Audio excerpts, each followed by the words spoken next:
think like you need like new ideas, and so I think that's what she was trying to do, and like the Democrats have like. But that's not. Wait. You have new ideas, but at least make them sane.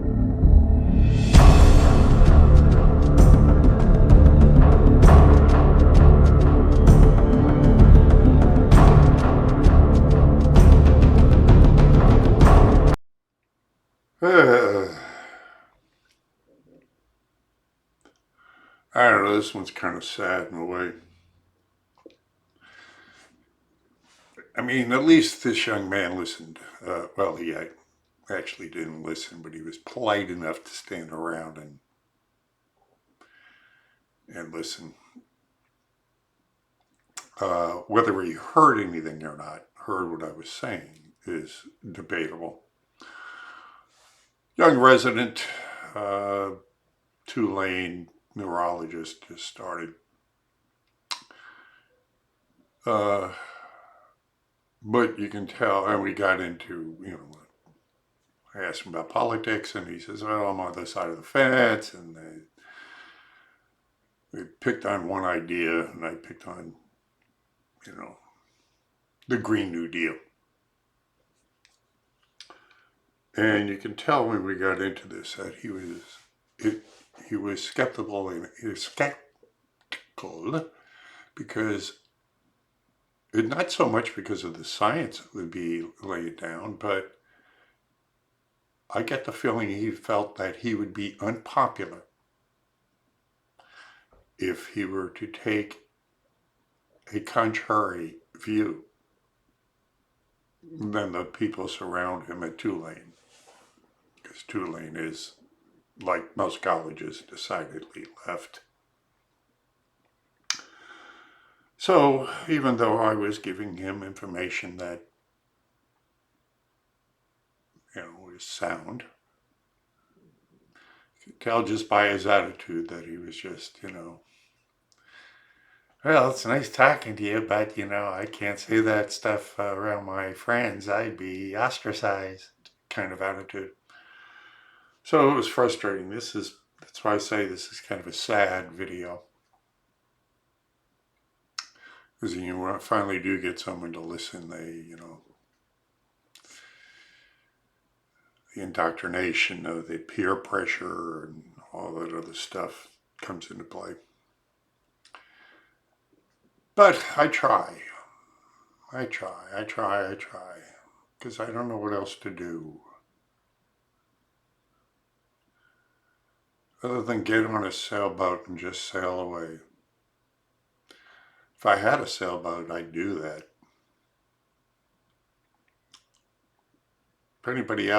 If anybody out there has a sailboat and you need like an old sailor to be part of your crew,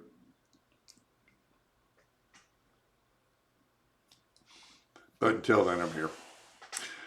All right, if you like it, you like it. If you care, you share. If you can contribute. It's all appreciated. And if you can't do anything else, or if you can do everything else, still pray for me out there. I need that.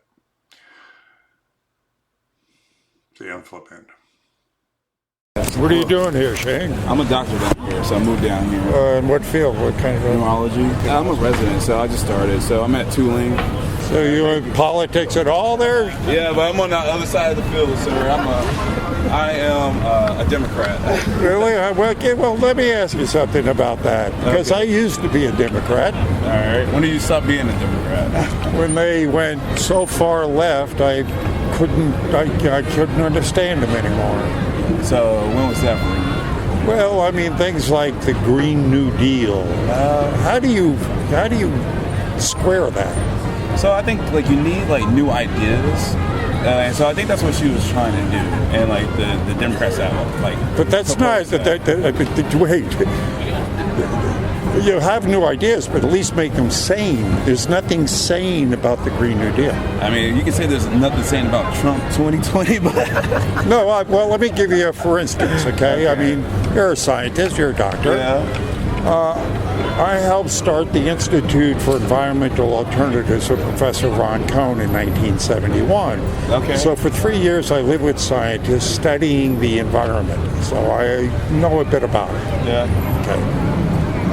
When we were doing that, we knew that the government would probably put agents in to try to take what we were finding and use it for their whatever political purposes they could. Okay. We didn't know what it would be, but we knew they would.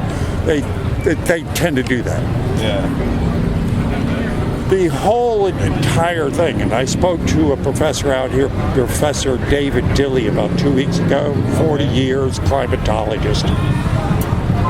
And we got into the discussion, and he has a hard time finding anybody to debate him because he says that the entire global warming thing is a bullshit hoax. Oh, what? No. Well, let me give you why. Well, let me ask you this. Okay. Have you ever seen a debate between a skeptic of global warming and someone that believes in it? Not really, because you know why? Yeah. Because people stay in their own corners.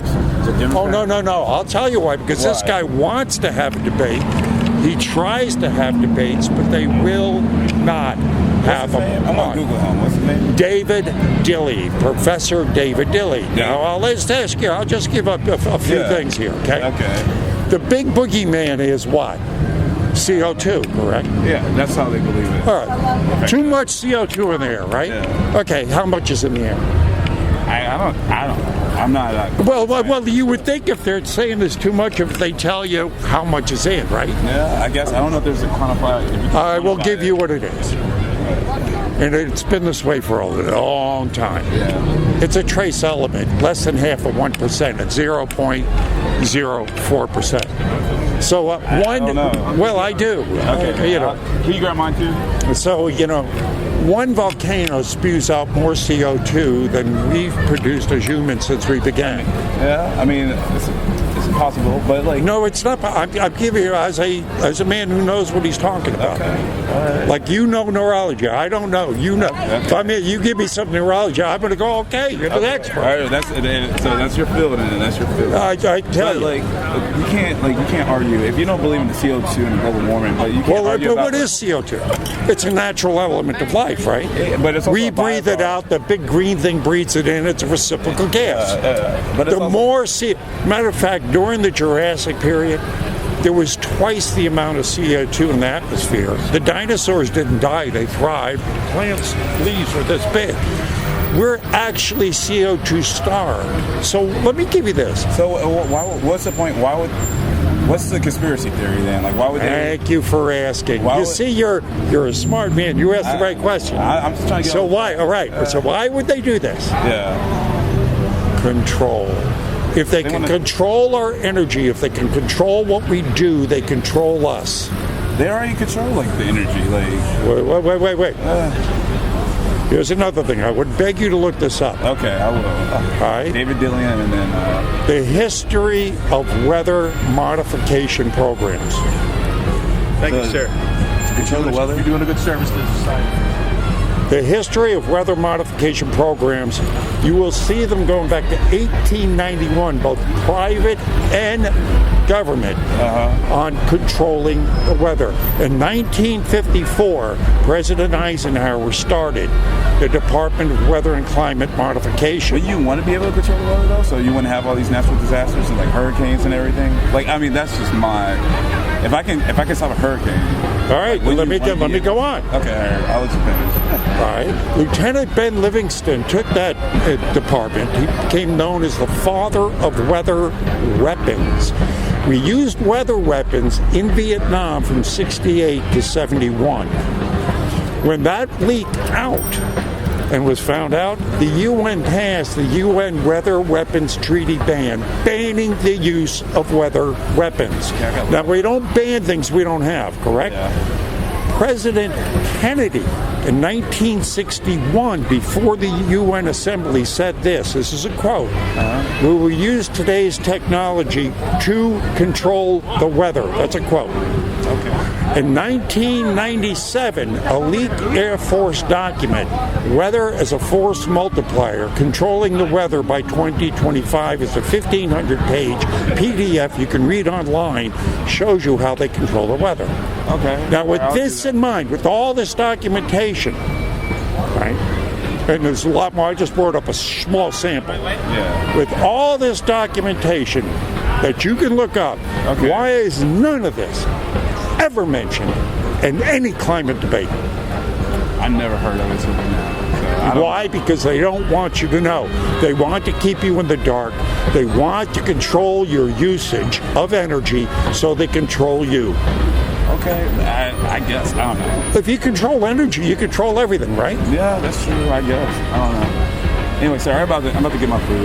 That's on consume. But, all So right, what are the two things you're going to look up? David Dillian and then the Weather is a Weapon program by the UN. All right. And then come back and talk to me. And then come back and talk to me. Well, he'll never look it up, will he? I mean, at least he'll remember the names. I mean, he's intelligent enough to remember David Dillian, Department of Weather and Climate Modification, or weather weapons, and, but he won't look it up. He's afraid to. So it's kind of a wasted bit of time, I think. Who knows? Who knows? Thanks for stopping by. Pray for me. See you in the streets.